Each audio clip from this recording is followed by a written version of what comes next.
back at it, trying to get this thing running back where it was, but we discovered that there was some major leakage. In here we got those packs off. I don't know if you guys remember Greg. Remember this car, don't you? And that car. In the garage. And we're cleaning the plugs up a little bit. Remember Greg, don't you guys? What up? Yeah, so we got a big old gasket leak. Hopefully it will, I think it was just the oil and all that crap that was in there, but we'll put them back in there and just see if it ever runs any better. If it does, then I think it's just a matter of oil leaking in there. If not, then it's destroyed something in the motor. I hope that's all it is. Greg's got a tool for everything. Would you say this was for your back from your old Porsche days? Yeah. Didn't you wreck a really nice Porsche at like 100 and something? Hey, we won't talk about that. All right, well, we'll leave that story out there.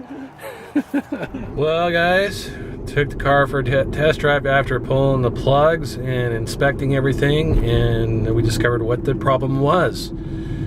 And God, thank you so much, because we lucked out. Basically what it is my valve covers are leaking.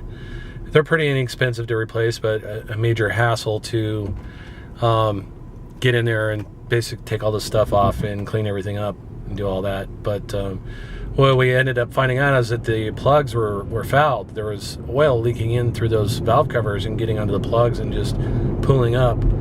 And I know this has been a problem, but I didn't know it was that extensive. So, but the car seems to be running fine now. I gotta try and run to O'Reilly's and have them clear the codes for me. But I do need to get in and change my plugs. Basically what we did is just clean them up and re-gapped them. And they were gapped, like, it doesn't even look like these things have been changed in 50,000 miles. I mean, they were horrible, and they still are horrible, but the car seems to be running a lot better now since we re-gapped them. One was almost over 60,000, so there was a lot of material missing.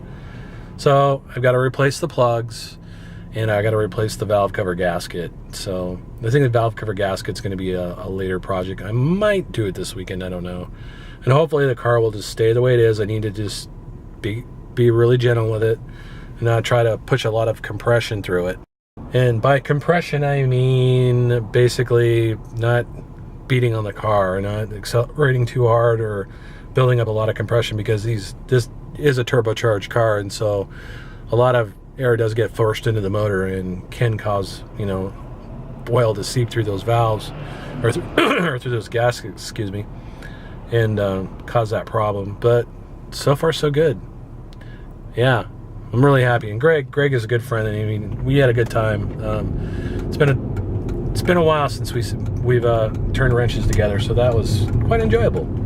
I'm gonna go over and try and do his headlights. I don't know if you remember that vlog. I redid, I restored my headlights on the Audi, and it turned out really nice.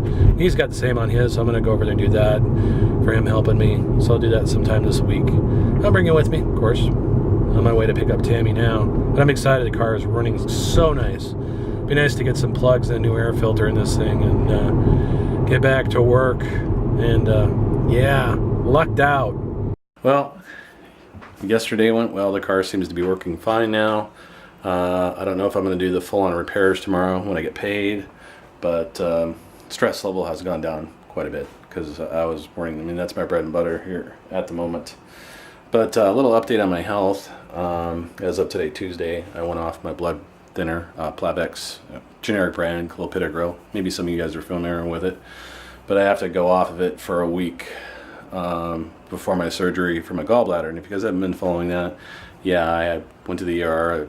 They did all this stuff, and they found out I had stones in my gallbladder and my cystic duct, which is causing some problems and could really be a bad thing if I don't treat it.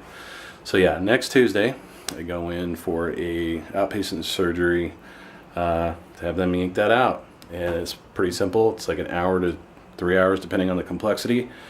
We'll see, but needless to say, I'm in the danger zone right now. It's been February of 2013 when I had my heart stent put in, and I've been on the medication since then, and I'm going off it, so chances of clotting are higher when you're off of it, and kind of has me a little bit anxious. But I go to see my cardiologist on Thursday to get a follow-up. It's been a while since I talked to him.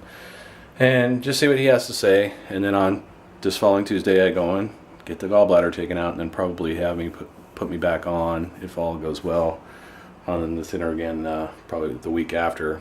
And then there's just going to be the healing time. So, needless to say, I'm going to need your guys' support. It's going to be a long one. So I'm going to try and work as much as I can. Lifting. I might be back to work tomorrow, like I said, and then yeah, as of next Tuesday, I'll be out of it for at least a week. I won't be able to drive for at least 5 to 7 days after the surgery. So we'll see how things go. I will keep you guys updated and let you know how things are going. And I'm sure I will try and do a hangout, and hopefully I will try and get Tammy to vlog me as I come out of the anesthesia, because I'm sure that's going to be quite interesting. Got to record that. I don't know. I plan to hopefully get in and out of there same day. I don't know. That's generally what they do. Sometimes they do keep you overnight if things aren't quite going right. And knowing my body and my luck, I'm sure they're going to get in there and probably find some alien life form. Who knows? I kid. But you never know. So, needless to say, this whole week's going to kind of be the danger zone. Well, next 2 weeks at least.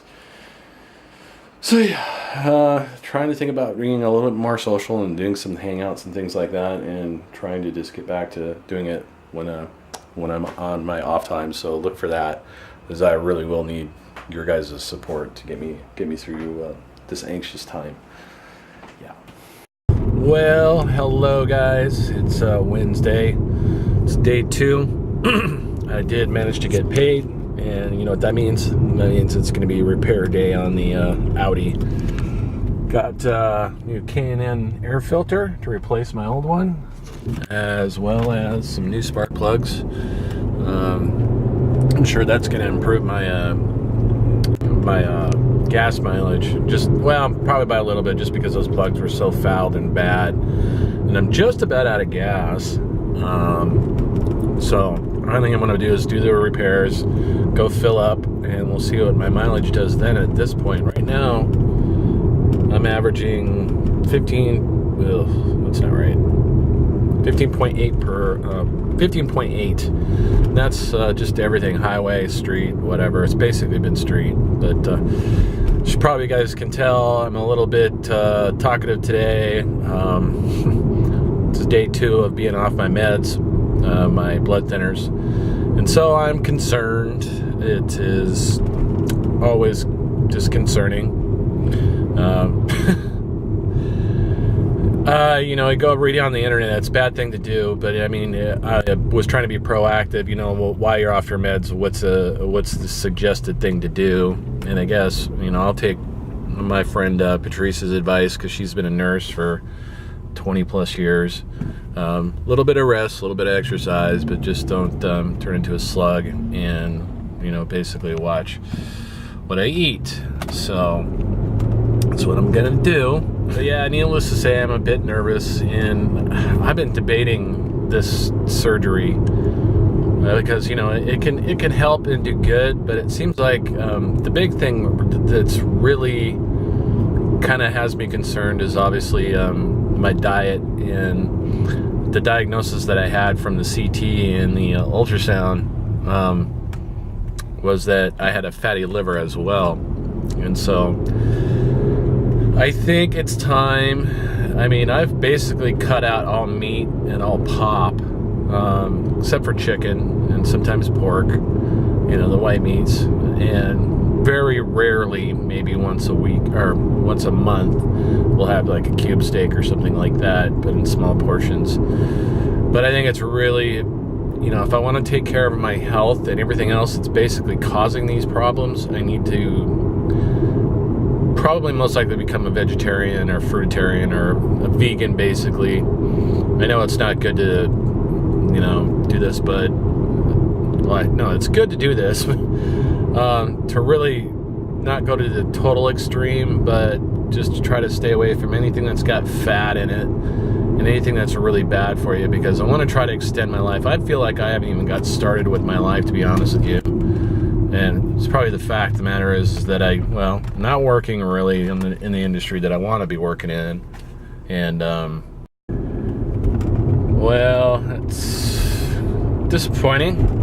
I actually went through a bunch of bullshit this morning when I was buying the parts and stuff to have my computer cleared. And now the check engine light is on yet again. I don't know. I freaking don't know what's going on there. But, anyway, go do this, keep myself busy, and try not to think about this scary shit coming up here in a couple of days. So I'm thinking, 5 days into this is kind of be what's 5 day. Day 5 will be Friday. Tuesday, Saturday actually, and that'll be the day that I think I'm clear to be like, okay, I'm doing all right. We'll see. Well, I'm back here, Greg's. Just about to finish things up here. Taking a little break, taking it slow. But getting closer. Got one side done, got the air filter in. So I just got to finish putting the coil packs on and then I'm done. And then we'll see how this thing does. Well, I hope you guys enjoyed 2 days vlog. Actually, it was over 2 days. But the audio is running nice. I'm just sitting back here on the couch with Tammy watching some Doctor Who. Figure I'll call it a night. Gonna do a hangout here in a bit, so if you guys want to join, or if you did, you're cool. Anyway, thanks for watching. See you in the next one.